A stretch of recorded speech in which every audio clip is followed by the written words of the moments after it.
Assalamualaikum warahmatullahi wabarakatuh. Kembali lagi bersama saya Pak Kardiana.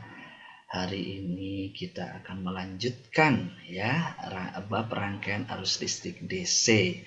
Terakhir kita sudah membahas tentang hukum Ohm, dilanjutkan sekarang adalah kalian bisa memahami atau menjelaskan hukum satu Kirchhoff dan juga mengidentifikasi arus dan tegangan pada rangkaian hambatan listrik dan juga sumber tegangan listrik yang disusun seri maupun paralel. Ya, alangkah baiknya sebelum kita memulai kita berdoa dulu menurut keyakinan agama masing-masing. Berdoa dimulai. Raditu billahi robba wa bil islami dina wa bi muhammadin nabiyya wa rasulah rabbi zidni ilman warzuqni fahman. Amin amin ya rabbal alamin. Ya, mudah-mudahan kali ini kalian dalam keadaan sehat, bisa memahami materi yang akan Bapak sampaikan. Ya, oke, kita langsung ke materi yang akan kalian terima, yaitu yang pertama adalah hukum satu Kirchhoff, dilanjut kemudian rangkaian hambatan listrik disusun seri dan paralel. Yang terakhir adalah rangkaian sumber tegangan elemen listrik disusun seri dan paralel. Ya, untuk lebih jelasnya, kita yang pertama adalah apa itu hukum satu Kirchhoff. Nah, ini materi kelas 9 ya SMP. Pernah kalian belajar? Ada yang tahu mungkin? Ya, kalau yang sering baca literasi, mau dari Google boleh, dari buku boleh.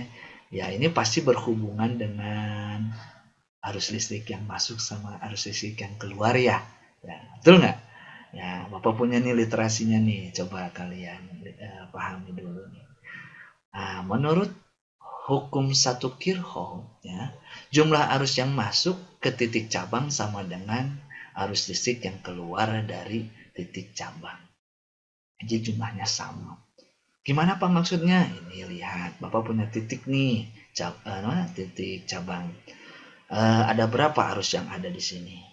Ada 5 ya, 1, 2, 3, 4, 5. Nah, yang masuk yang mana? Lihat aja panahnya. Ada berapa?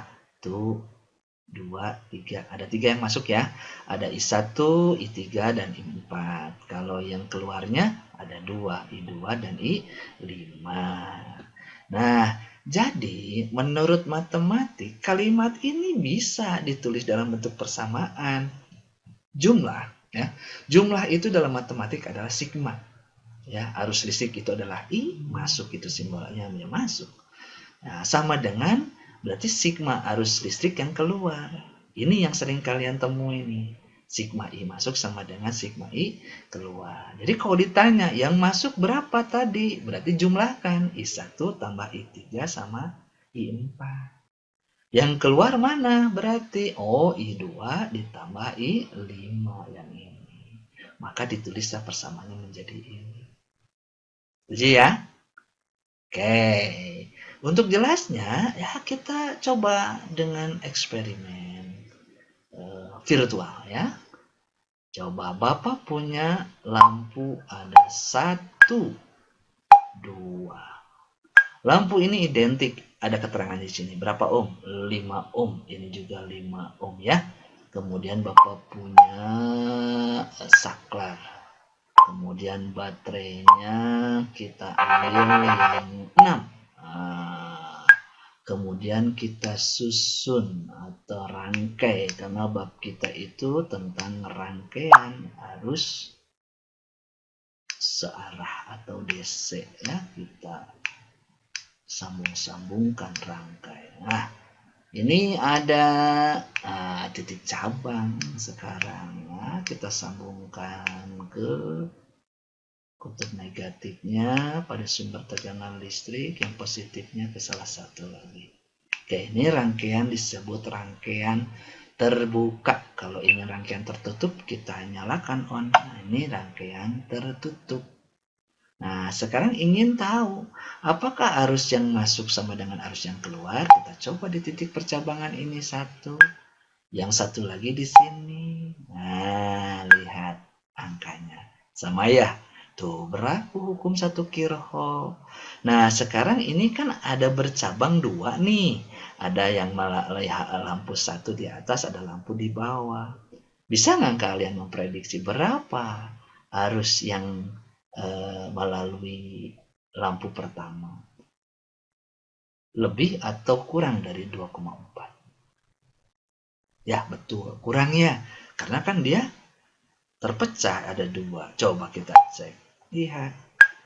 Tuh, jadi 1,2. Betul ya? Nah, sekarang kalau lampu ini sama, hambatannya sama, berarti Anda bisa dong memprediksi berapa arus yang mengalir di sini. Di lampu yang kedua. Nah, kalau yang paham pasti tahu. Jawabannya sama. Betul, 1,2. Nggak percaya? Ya, kita ukur. Nih, cek dulu, sambung dulu, lihat. Nih, 1,2 sama. Artinya, kalau disesuaikan dengan hukum satu Kirchhoff, bahwa arus yang masuk sama dengan arus yang keluar. Atau sebaliknya, arus yang masuk sama dengan arus yang keluar juga dari sini. Betul nggak? Ya, ini 1,2 dijumlahkan jadi 2,4. Pak, kalau ada satu lagi lampu yang sama identik, dihubungkan lagi, kira-kira arus yang di sini akan nambah nggak? Kedua, sama arus yang melewati lampu ketiga ini sama tidak? Ya, karena lampunya sama, ya, hambatannya sama, berarti arus yang mengalir juga sama, 1,2. Nah, nyala lampunya sama. Sehingga yang terukur sekarang bukan 2,4 tapi 3,6. Kalau ditanya dari mana 3,6? Ya ini kan 1,2 ditambah 1,2 ditambah 1,2. Jadilah 3,6. Paham ya sekarang ya, hukum satu Kirchhoff tuh seperti itu. Jumlah arus yang masuk sama dengan jumlah arus yang keluar. Ya, kita lanjut berikutnya. Semoga pembelajaran hari ini bermanfaat bagi kalian semua. Wabillahi taufiq wal hidayah. Wassalamualaikum warahmatullahi wabarakatuh.